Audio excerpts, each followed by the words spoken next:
कारनामों से बाज आ जा, नहीं तो ये सिख कौम तेरी बॉर्डर पे आके तेरी हरकत बनाएगी। इसी तरह 1.25 लाख से एक लड़ाऊं, भले गोविंद से नाम लड़ाऊं। का बहिष्कार करेंगे तो ये आर्थिक युद्ध होगा, इससे कहीं ना कहीं चाइना पहले परास्त होगा। पुलवामा अटैक का बदला लिया गया था, उसी तरह से चीनी सैनिकों से, चीन से भी इसी तरह का बदला लिया जाए।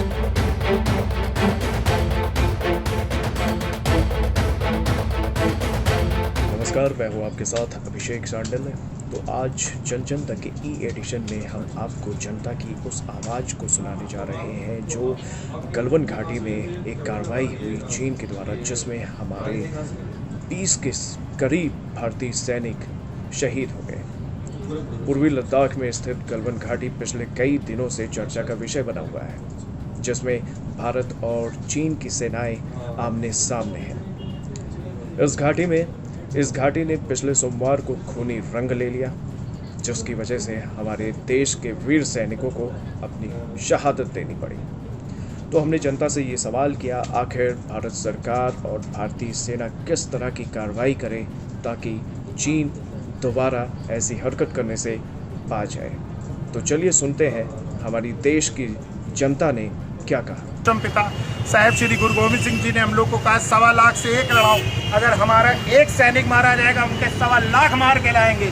जिस तरह हुआ चीन से बदला, एक के बदले 1.25 लाख से लिया जाएगा। और चीन सरकार को हम आगाह करना चाहते हैं, अपने कारनामों से बाज आ जा, नहीं तो ये सिख कौम तेरी बॉर्डर पे आके तेरी हरकत बनाएगी। इसी तरह 1.25 लाख से एक लड़ाऊं, भले गोविंद से नाम लड़ाऊं।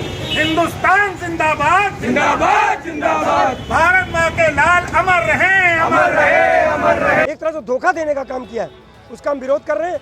आज हमने यहाँ पर भारत माता प्रतिमा स्थल के आगे चाइना उत्पादों की होली जलाकर, चाइना के राष्ट्रपति के पोस्टर जलाकर इसका विरोध किया और देश के लोगों से अपील की है कि चाइना के वस्तुओं का बहिष्कार करो। ये मौका है आर्थिक युद्ध लड़ने का। अगर हम हिंदुस्तान में जो 70% चाइना के उत्पाद बिक रहे हैं उनका बहिष्कार करेंगे तो ये आर्थिक युद्ध होगा, इससे कहीं ना कहीं चाइना पहले परास्त होगा और बॉर्डर पे जो हमारी लड़ाई है वो भारतीय सेना उसको लड़ने का काम करेगी। हमें देश के प्रधानमंत्री माननीय नरेंद्र मोदी जी पर पूरा विश्वास है। चाइना हमारे संयम की परीक्षा ले रहा है। भारत सरकार से हमारा आग्रह है कि फौजियों को खुली छूट दी जाए ताकि चाइना जैसे देश को पता चल सके कि हम कौन हैं, हमारा भारत क्या कर सकता है। घुस के मारा जाएगा ये तो पक्का है। अगर भारत की फौज को अगर छूट दे दी जाए, मोदी सरकार, भारत सरकार से मेरा आग्रह है कि फौज को खुली छूट दी जाए। चीन ने जो हिमाकत की है उसका बदला जरूर लिया जाएगा, चाहे कुछ भी हो जाए। अब हमें इन चीनियों का हिसाब करना ही होगा। इसकी हम सरकार से अपेक्षा करते हैं कि वो इस पर राजनीति ना करे और हमारे देश के दुश्मनों को मुंह तोड़ जवाब दे। हमें अपनी सेना पर पूरा भरोसा है, पर सरकार को अपना काम ठीक तरीके से करना होगा। तलब है कि अभी जो ये खबर आई हुई है, हमारे 20 जवान शहीद हुए हैं, कर्नल रैंक के अधिकारी भी शहीद हुए हैं, तो इस तरह से शहादत इनकी बेकार न जाए, इसलिए मेरी भारतीय गवर्नमेंट से, माननीय नरेंद्र मोदी जी से हाथ जोड़कर निवेदन है कि इनकी शहादत का बदला बिल्कुल ही लिया जाए। जिस तरह से हमारे पुलवामा अटैक का बदला लिया गया था, उसी तरह से चीनी सैनिकों से, चीन से भी इसी तरह का बदला लिया जाए ताकि वो दोबारा इस तरह की कोई भी हिम्मत करने की कोशिश ना करें। तो आज जो हमारे देश के अंदर चाइना को लेके हालात बन रहे हैं, सारे लोग यही बोल रहे हैं कि युद्ध कीजिए।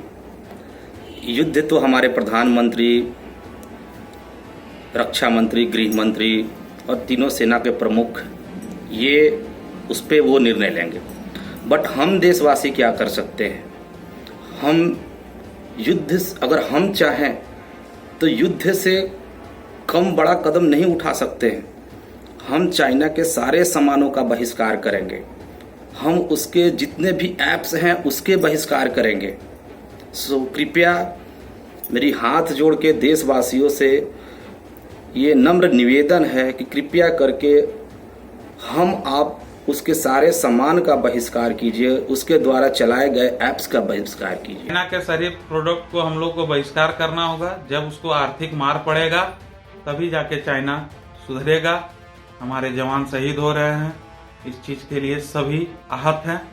और सभी तरह के जो भी हम लोग सबसे पहले भारतवासी हैं और भारत के सैनिक हमारे ही घर से, हमारे ही मोहल्ले से और हमारे ही देश से शहीद होंगे, ये उचित बात नहीं है। संप्रभुता के साथ समझौता नहीं कर सकता है और हम यही बताना चाहते हैं कि हमारी वीरों की शहादत बेकार नहीं जाएगी।